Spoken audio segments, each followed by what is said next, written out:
Hi, I'm Kirsten Leaberry. I'm Devin Barlaan. And I'm Justin Parke. And we're researchers from UNCW. Currently we're working on a study looking at adults that have witnessed abuse as children and their acknowledgement of victimization as an adult. Previous research has found that adults do not a lot of times acknowledge victimization, especially in intimate partner violence situations. So this research is looking at adults that have witnessed abuse as a child and their experiences with adult victimization and acknowledgement of this victimization. So for this study, we looked at, we had about 1,000 participants, and in this sample we found about 200 victims.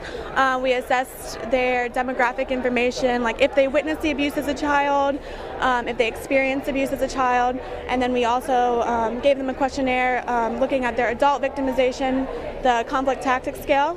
Victims were classified if they scored a 1 or more on the physical subscale, and then we also, to find acknowledgement status, there was a questionnaire that asked if they had ever experienced domestic violence as a child, or domestic violence or abuse as a child. If they scored a 1 or above on the CTS, conflict tactics scale, and if they said they witnessed abuse or they had domestic violence, then they were victims of abuse.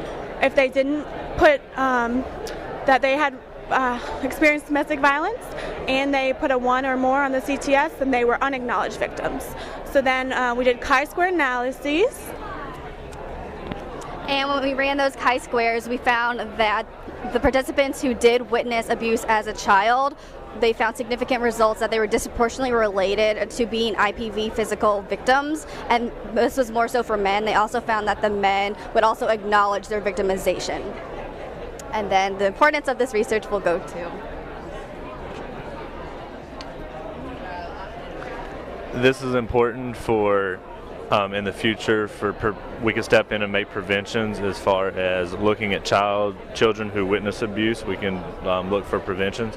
Also, a lot of these children who experience tend to have more psychopathology symptoms, so it's important for intervening on such things as like they can form PTSD from this. So this research is important to intervening early, and that's kind of what we were getting at with this.